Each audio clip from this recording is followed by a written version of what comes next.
നമസ്കാരം. Astrology master ക്ലാസ്സിൻ്റെ പുതിയൊരു അധ്യായത്തിലേക്ക് എല്ലാവർക്കും സ്വാഗതം. നമ്മൾ ഇന്ന് പഠിക്കാൻ പോകുന്ന ഗ്രഹം എന്ന് പറയുന്നത് പുരാണത്തിൽ പറയുന്ന സൂര്യദേവന് ഛായാദേവിയിലുണ്ടായ പുത്രൻ ശനി. കണ്ടകശനി, അഷ്ടമശനി, ജന്മശനി. കണ്ടകശനി കൊണ്ടേ പോകൂ എന്നൊക്കെ കേൾക്കാത്ത മനുഷ്യരില്ല, അത് മനസ്സിലാക്കാത്തവരില്ല. അപ്പം ഇത്രത്തോളം പേരുദോഷം കേട്ടിട്ടുള്ള ഒരു ഗ്രഹം വേറെയില്ല. നവഗ്രഹങ്ങളിൽ ഔട്ടർ പ്ലാനറ്റ് ആയിട്ടുള്ള പതുക്കെ മാത്രം സൂര്യനെ വലം വെക്കുന്ന, കാരണം പതുക്കെ എന്ന് പറഞ്ഞു കഴിഞ്ഞാൽ അതിൻ്റെ ദൂരം കൊണ്ടാണ് കേട്ടോ, വളരെ പതുക്കെ മാത്രം സൂര്യനെ വലം വെക്കുന്ന, ഋഷിമാരുടെ ഭാഷയിൽ പറഞ്ഞാൽ മുടന്തുള്ളവനായിട്ടുള്ള മന്ദനായിരിക്കുന്ന ശനീശ്വരനെ കുറിച്ച് നമുക്ക് പഠിക്കാം. നവഗ്രഹങ്ങളിൽ ഈശ്വരസ്ഥാനമുള്ള ഒരേ ഒരു ഗ്രഹമാണ് ശനീശ്വരൻ. അസ്ട്രോളജി മാസ്റ്റർ ക്ലാസ്സിൻ്റെ പുതിയൊരു അധ്യായത്തിലേക്ക് ഏവർക്കും സ്വാഗതം.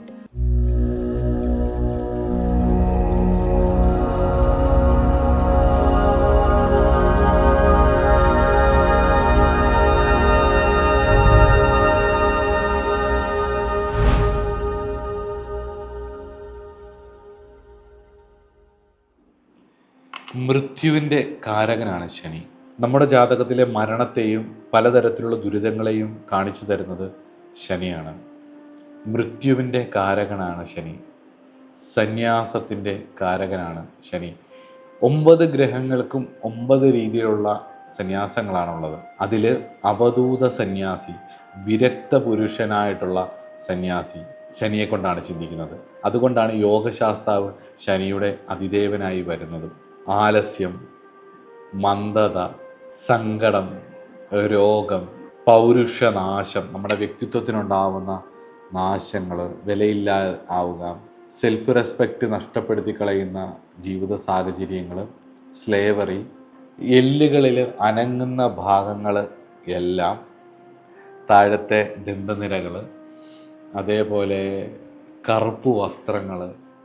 ശനിക്ക് നല്ല വാർദ്ധക്യമാണ്. വാസ്തവത്തിൽ ശനി വാർദ്ധക്യമായിട്ടുള്ള ഒരു നപുംസക ഗ്രഹമാണ്. ഗ്രഹങ്ങളിൽ നപുംസകമാണ്, ആണെന്നോ പെണ്ണെന്നോ പറ്റാത്ത. അതിൽ 2 ഗ്രഹങ്ങളാണ് നപുംസകത്വം ഉള്ളത്. ഒന്ന് ബുധനും മറ്റൊന്ന് ശനിയുമാണ്. ബുധൻ യൗവനം കൊണ്ട്, കുട്ടിത്തം കൊണ്ട് നപുംസകത്വം വരുന്നതും ശനി വരുന്നത് വാർദ്ധക്യം കൊണ്ട് നപുംസകത്വം വരുന്നതും. ഓർത്ത് വെച്ചിരിക്കുക, ജാതകം നോക്കുമ്പോൾ അത് ഉപയോഗിക്കാം യുക്തി പോലെ. അതുപോലെ തന്നെ ദുർജന സംസർഗം, കറുത്ത കാര്യങ്ങളെല്ലാം തന്നെ, അതുപോലെ അലച്ചിൽ, വ്യഥാവ്യായാമങ്ങൾ ജീവിതത്തിലുള്ളത്, എഫേർട്ട് ഇട്ടിട്ടും ഒരു തരത്തിലുള്ള കാര്യങ്ങളും സാധിക്കാത്തത്, അതേപോലെ കമ്പിളി, തോലുൽപ്പന്നങ്ങൾ, മൈൽസ്, കൽക്കരി ഖനികൾ, കൺസ്ട്രക്ഷൻ ഫീൽഡുകൾ. സൂര്യൻ്റെ വാസ്തവത്തിൽ നവഗ്രഹങ്ങളിൽ സൂര്യൻ്റെ ശത്രുവാണ് ശനി. അപ്പം എന്ന് പറഞ്ഞാൽ സൂര്യൻ ആഠിത്യമാണെങ്കിൽ അതിന് നേരെ വിപരീതമാണ് ശനി, നേരെ ഓപ്പോസിറ്റാണ് ശനി വരുന്നത്. അപ്പം ഒരു സ്ലേവാണ്. അപ്പം ബ്ലൂ കോളർ ജോബുകൾ, അതേപോലെ ലേബറായിട്ടുള്ള ആളുകൾ, ആയുസ്സും മരണഭീതിയും, സ്വകുലത്തിൽ നിന്നുള്ള ഭ്രഷ്ടുകളും, വീടുകളിൽ നിന്നുമൊക്കെ ഒറ്റപ്പെട്ടു പോകുന്നതോ, ശവസംസ്കാര കാര്യങ്ങൾ, ബലിപിണ്ഡങ്ങളൊക്കെയും, ബലി ഇടുന്നത്, അതിൻ്റെ പിണ്ഡങ്ങൾ ഇടുന്നത് ഒക്കെയും, നീചന്മാരും നീചകർമ്മങ്ങളും മടിയും, അതുപോലെ തന്നെ നീചന്മാരെ സേവിക്കുന്നത്, നീചസേവയും, വേട്ടയ്ക്കൊരു മകൻ, ശാസ്താവ്, മലവാര ദൈവതകൾ, ചാത്തന്മാർ, ഭൂതപ്രേത പിശാചുക്കൾ, ദുർദേവതകൾ, ഇതെല്ലാം മന്ദൻ ഓതിയിടും. മന്ദൻ പറഞ്ഞിരും. ജാതകത്തിലല്ലേ പ്രശ്നത്തിൽ മന്ദൻ കാണിച്ചു തരുന്ന കാര്യങ്ങളാണ് ഇതൊക്കെ. നമുക്ക് കുറച്ചുകൂടെ നമ്മുടെ ഇൻറ്റേർണലായിട്ടുള്ള കാര്യങ്ങളിലേക്ക് ചിന്തിച്ചാൽ, നമ്മുടെ ഏറ്റവും വലിയ സന്തോഷത്തിലേക്ക്, തൃപ്തിയിലേക്ക് എത്തിക്കുന്നത് നമ്മുടെ സെൽഫ് റെസ്പെക്റ്റും സെൽഫ് ഡിസിപ്ലിനും ഒക്കെയാണ്. അതിനെ സ്വാധീനിക്കുന്ന ഏറ്റവും പോസിറ്റീവായിട്ടുള്ള ശനിയുടെ ഫങ്ഷനാണ് അത്. നമ്മുടെ സെൽഫ് റെസ്പെക്റ്റ് നമുക്ക് ഡെവലപ്പ് ചെയ്ത് തരും. ഏറ്റവും പ്രധാനപ്പെട്ട ഒരു കാര്യമാണത്. നമ്മുടെ ലൈഫ് സ്പാനെ കുറിച്ച് നമുക്കൊരു ധാരണ വരും. നമ്മുടെ ലൈഫിൻ്റെ ഡെസ്റ്റിനി എന്താണെന്നുള്ളത് നമുക്ക്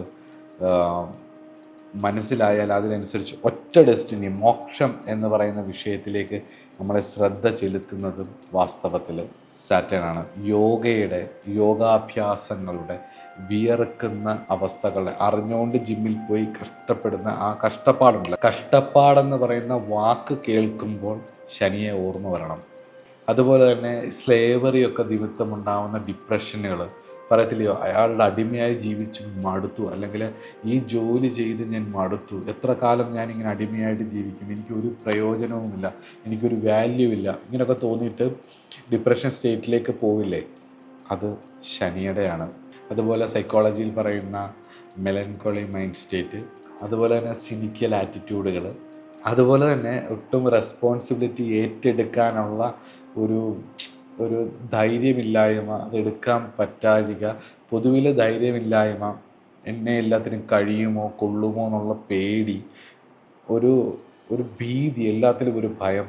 എന്നാൽ വളരണമെന്നും ഒക്കെ വലിയ ആഗ്രഹമുണ്ട്. പക്ഷെ ആ ഒരു എപ്പോഴും ഒരു ചുരുങ്ങിയ സമൂഹത്തിൻ്റെ ഒരു അടിത്തട്ടിലേക്ക് സ്വയം ഇറങ്ങിപ്പോകുന്ന അവസ്ഥ. അതുപോലെ തന്നെ lack of imagination, laziness, rest എടുത്ത് ടയേർഡായിട്ട് വീണ്ടും വീണ്ടും റെസ്റ്റ് എടുത്താലും ഒട്ടും ടയേർഡാവാത്ത അവസ്ഥ. അതുപോലെ തന്നെ നമ്മുടെ ഇമാജിനേഷൻസ്, നമ്മുടെ ഉള്ളിലുള്ള പല ആഗ്രഹങ്ങളും സപ്രസ് ചെയ്ത് വെക്കുകയും അത് നിമിത്തമുണ്ടാകുന്ന ഫ്രസ്ട്രേഷൻസും എല്ലാം ശനിയാണ് സൂചിപ്പിക്കുന്നത്. അതുപോലെ തന്നെ ശനി തരുന്നൊരു നല്ലൊരു പോസിറ്റീവ് ഫങ്ഷനാണ് ഇമോഷണൽ സ്റ്റെബിലിറ്റി. അതായത് പോസിറ്റീവായിട്ടുള്ള ശനി. അതെന്താ ഞാൻ അങ്ങനെ പറയുന്നതെന്ന് ചോദിച്ചാൽ, ഇമോഷണൽ ഇൻസ്റ്റെബിലിറ്റിയും ശനിയാണ്. എന്നാൽ ഇമോഷണൽ സ്റ്റെബിലിറ്റിയിലേക്ക് നമ്മളെ എത്തും ഏത് സാഹചര്യങ്ങളും ജീവിതാനുഭവം കൊണ്ടൊരു പക്വത വന്ന ശേഷം ഏത് സാഹചര്യങ്ങളും നമ്മൾ പൊരുത്തപ്പെടാൻ തയ്യാറാവുന്നൊരവസ്ഥ. അതായത് നമ്മൾ ഇടപെടുന്ന മേഖലകളിൽ നമ്മളെ പെർഫെക്റ്റ് ആക്കി എടുക്കുന്നത് ശനിയാണ്. അതിന് എക്സ്പീരിയൻസുകൾ ഉണ്ടാവും. നമ്മൾ പറയത്തില്ല എക്സ്പീരിയൻസ് മേക്സ് മാൻ പെർഫെക്റ്റ് എന്ന്. ആ ഒരു അവസ്ഥയിലേക്ക് നമ്മളെ എത്തിക്കുന്നതിന് നല്ലൊരു പങ്കും സാറ്റേൺ വൈബ്സ് ആണ്. ഞാൻ നമ്മുടെ വ്യാഴത്തിൻ്റെ ക്ലാസ്സിൽ പറഞ്ഞിരുന്നു, ഒരാളുടെ ഫെയ്ത്ത് നിശ്ചയിക്കുന്നതിൻ്റെ സ്പിരിച്വൽ ലെവൽ നിശ്ചയിക്കുന്നത് വ്യാഴമാണ്.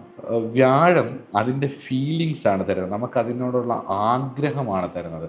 അതായത് സ്പിരിച്വാലിറ്റിയിലേക്കും നമ്മൾ സത്യസന്ധതയിലേക്കും നന്മയിലേക്കും ഭാഗ്യത്തിന് ഉണ്ടാവേണ്ട കാര്യങ്ങളിലേക്കും ഗുരുവിൻ്റെ അടുത്തേക്ക് എത്തിക്കുന്നതും ഗുരുവിൻ്റെ ഇതും എല്ലാം നമുക്ക് അതിൻ്റെ ഫീലിങ്സ് തരുന്നത് വ്യാഴമാണ്. പക്ഷേ അതിൻ്റെ റിയലൈസേഷനിലേക്ക് എത്തണമെങ്കിൽ നന്നായിട്ട് കഷ്ടപ്പെടണം. ഇപ്പം ദീക്ഷ കിട്ടുക എന്ന് പറയുന്നത് ഇന്നത്തെ കാലത്തൊരു വലിയ കാര്യമല്ല. പക്ഷെ അത് കിട്ടി ശ്രമിക്കണമെങ്കിൽ നന്നായിട്ട് കഷ്ടപ്പെടണം. ഒരു ജോലി കിട്ടുക എന്ന് പറയുന്ന ഒരു വലിയ കാര്യമല്ല, അത് ശ്രമിക്കണം. ഒരു റിലേഷൻഷിപ്പിൽ ചെന്ന് പെടുക എന്ന് പറയുന്നത്, അല്ലെങ്കിൽ ഒരു റിലേഷൻഷിപ്പ് ഉണ്ടാവുക എന്ന് പറയുന്നത്, അതിൻ്റെ ഫീലിങ്സ് മറ്റു പല ഗ്രഹങ്ങളും ഉണ്ടാക്കും. പക്ഷെ അത് കൊണ്ടുപോകേണ്ടത് ശനിയാണ്. എഫേർട്ടാണ്. Saturn is equal to effort. ഈ എഫേർട്ട് കൃത്യമായിട്ട് വരാത്തപ്പോഴാണ് നമ്മൾ തളർന്ന് ഇരിക്കും. നമ്മൾ ഇത്രയും കഷ്ടപ്പെട്ടിട്ടും എനിക്കൊരു ഉയർച്ച ഉണ്ടാവുന്നില്ലല്ലോ, ഇത്രയൊക്കെ ഞാൻ ശ്രമിച്ചിട്ടും ഞാൻ എന്തുകൊണ്ട് രക്ഷപ്പെടുന്നില്ല എന്നൊക്കെയുള്ള ഒരുപാട് ചോദ്യങ്ങൾക്കുള്ള ഉത്തരങ്ങൾ സാറ്റേൺ നമുക്ക് തരും ജാതകം കൊണ്ട്. അതുപോലെ തന്നെ സാറ്റേൺ എന്ന് പറയുന്നത് പ്ലാനറ്റ് ഓഫ് സോളിറ്റ്യൂഡാണ്. അതുപോലെ തന്നെ പ്ലാനറ്റ് ഓഫ് യോഗിക് നേച്ചറാണ്. യോഗിക് നേച്ചർ എന്ന് പറയുമ്പോൾ നമ്മൾ വളരെ സത്യസന്ധമായിട്ടുള്ള അവസ്ഥയിലേക്ക് നമ്മളെ എത്തിക്കുന്നത് സാറ്റേൺ ആണ്. നമ്മുടെ ഒരു റിയൽ നേച്ചറിലേക്ക് നമ്മൾ എത്തുന്നത് കാരണം സാറ്റേൺ ആണ്. അതുപോലെ നമ്മുടെ ലൈഫിൽ എപ്പോഴെങ്കിലും നമുക്കൊരു എംപ്റ്റിനെസ്, ഒന്നുമില്ലായ്മ തോന്നുന്നത്, ഇത്രയൊക്കെ ചെയ്തിട്ടും എൻ്റെ ജീവിതം എന്തുകൊണ്ട് ഇങ്ങനായിപ്പോയി എന്ന് നമ്മളെ തോന്നിപ്പിക്കുന്നത്, നമ്മുടെ ഒറ്റപ്പെടലുകൾ, ശരിക്കുള്ള റിയാലിറ്റി, ഒരു മെച്വേർഡായിട്ടുള്ള ഒരു എൻജോയ്മെൻ്റ് എന്ന് പറയുന്നത് വാസ്തവത്തിൽ സെൽഫ് കോൺഫിഡൻസും അതുപോലെ തന്നെ സെൽഫ് റെസ്പെക്റ്റും അതുപോലെ തന്നെ നമ്മുടെ deep knowledge about our self, നമ്മുടെ സെൽഫിനെ കുറിച്ചുള്ള നമ്മുടെ നോളജുമാണ് നമ്മുടെ ശരിക്കുള്ള ജോയിലേക്ക് എത്തിക്കുന്നത്. പലരും പറയും ഇതൊന്നും ഇല്ലെങ്കിലും വലിയ സന്തോഷമായിട്ട് ജീവിക്കാമല്ലോ, ഇതൊന്നും ഇല്ലാത്തവർ എത്രയോ പേര് സന്തോഷമായിട്ട് ജീവിക്കുന്നു. പക്ഷേ ഒരു ഡീപ്പ് റൂട്ടായിട്ടുള്ള എൻജോയ്മെൻറ്റിലേക്ക് എത്തിക്കുന്നത് സാറ്റേണും ജൂപ്പിറ്ററിൻ്റെയും കോമ്പിനേഷനാണ്. ഇതൊന്നും ഇല്ലാത്തവരും എൻജോയ് ചെയ്യും. അതും ഒരു സമയം കഴിയുമ്പോൾ കാറ്റത്ത് പറന്ന് നടക്കുന്ന പേപ്പർ പോലെയായിരിക്കും. പേപ്പർ ഇൻ ദ വിൻഡ് എന്ന് പറയുന്നതിനെ പറന്ന് നടക്കുകയായിരിക്കും. പക്ഷെ അതൊരു ദിവസം താഴേക്ക് എത്തേണ്ടി വരും. സാറ്റേണിൻ്റെ ഒരു ലെവലിലേക്ക് ജൂപ്പിറ്റർ സാറ്റേൺ കോമ്പിനേഷൻ കൊണ്ട് സാറ്റേൺ വളർത്തിയെടുക്കുന്ന ഒരു സെൽഫ് റെസ്പെക്റ്റും ഒരു നിലവാരവും ഒരു മെച്യൂരിറ്റിയും ഒക്കെ ചിലപ്പം അവർ സ്ട്രീറ്റിൽ ഡാൻസ് ചെയ്യുന്നുണ്ടാവുന്നില്ല, പബ്ബിൽ പോവാറില്ല, അല്ലെങ്കിൽ മറ്റ് പലതരത്തിലുള്ള വാങ്ങു ഫാക്ടറികളോ ഒന്നും ഉണ്ടാവില്ല. പക്ഷേ ദേ ആർ ഹാപ്പി. അവർ വളരെ സന്തോഷപരമായിട്ട് ഇരിക്കും. അതുകൊണ്ടാണ് ആ അവസ്ഥയിലേക്ക് നമ്മളെ എത്തിക്കുന്നത് കൊണ്ടാണ് നവഗ്രഹങ്ങളിൽ ശനിക്ക് ജഡ്ജാണ്. നമ്മളെ നമ്മളെ പ്യൂരിഫൈ ചെയ്യുന്ന ആളാണ്, റിഫൈൻ ചെയ്യുന്ന ആളാണ്. ആർട്ട് ഓഫ് റിഫൈനിങ് എന്ന് പറയും. അതായത് നമ്മളെ റിഫൈൻ ചെയ്ത് മനനം ചെയ്ത് നമ്മളെ ആ കഷ്ടപ്പെട്ട് അനുഭവിച്ച് നമ്മളായി ഉരുത്തിരിഞ്ഞ് വരുത്തുന്നത് നമ്മുടെ കർമ്മഫലത്തെ ക്ഷയിപ്പിച്ച് നമ്മളുടെ റിയൽ ലെവലിലേക്ക് നമ്മളെ എത്തിക്കുന്നത് ശനിയാണ്. അതുകൊണ്ടാണ് ശനിക്ക് ഈശ്വര സ്ഥാനവും ശനീശ്വരൻ ആയി മാറിയതും.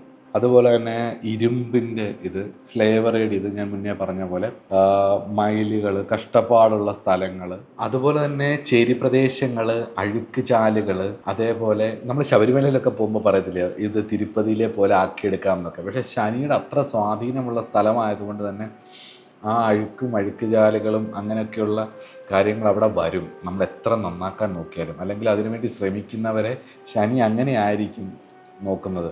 വ്യാഴം അങ്ങനെ അല്ലാത്തത് കൊണ്ട് തിരുപ്പതി പോലുള്ള സ്ഥലങ്ങൾ അങ്ങനെ.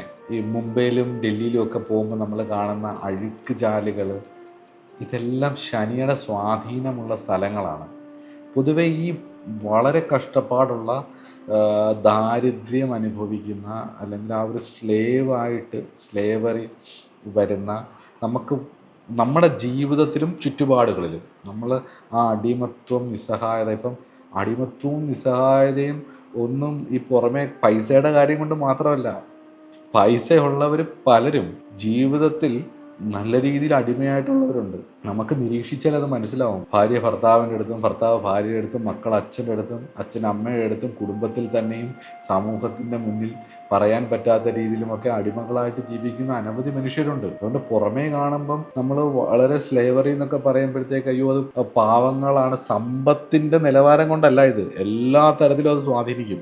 പക്ഷേ എന്നാൽ പോലും ബാഹ്യമായ വിഷയങ്ങളിൽ നമ്മൾ ഈ പറഞ്ഞ പോലെ ചേരി പ്രദേശങ്ങൾ, അതേപോലെ തന്നെ ഈ ഒടിഞ്ഞു വീഴാൻ പോയ കാര്യങ്ങൾ, വാർദ്ധക്യം, പഴകിയ സാധനങ്ങൾ, ഹാൻഡിക്രാഫ്റ്റ് സാധനങ്ങൾ, പുരാവസ്തു ഗവേഷണ വകുപ്പ്, അതുമായി ബന്ധപ്പെട്ടിട്ടുള്ള കാര്യങ്ങൾ, ഇതെല്ലാം പഴയത്, ദാരിദ്ര്യം, കഷ്ടപ്പാട്, വൈകൽ, ഇങ്ങനെയുള്ള പേരൊക്കെ എവിടെങ്കിലും കേട്ടാൽ അപ്പം ആലോചിച്ചോണം ആ വേട് ശനിയുടെ കാരകത്വത്തിലുള്ളതും കൂടാണ്. അപകർഷതാബോധം ശനിയുടെ ഒരു പ്രശ്നമാണ്. അതുപോലെ തന്നെ സൂപ്പർ ഈഗോ ശനിയുടെയാണ്. കുജനും ശനിയുടെ ബന്ധം, അതേപോലെ തന്നെ ശനി രാഹു ബന്ധം, ഇതൊക്കെ വരുമ്പം എന്ന് പറഞ്ഞാൽ ഭയങ്കര ഇൻഫീരിയോറിറ്റി കോംപ്ലക്സ് ആയിരിക്കും. തന്നെ ഒന്നിനും കൊള്ളില്ല, എപ്പോഴും പുറമോട്ട് വലിയും. ശനിയാണ് കോംപ്ലക്സിൻ്റെ ആൾ. ഇൻഫീരിയർ ആയിട്ടുള്ള കോംപ്ലക്സുകളുടെ എല്ലാം ആൾ ശനിയാണ്. എപ്പോഴും ഉൾവലിയാൻ, തന്നെ ഒന്നിനും കൊള്ളില്ല എന്നുള്ളൊരു തോന്നൽ ശനി ഉണ്ടാക്കും. ഡിലേയിങ് പ്ലാനറ്റാണ്. 7ാം ഭാവമായിട്ട് സ്വാധീനിച്ചാൽ വിവാഹം വൈകും.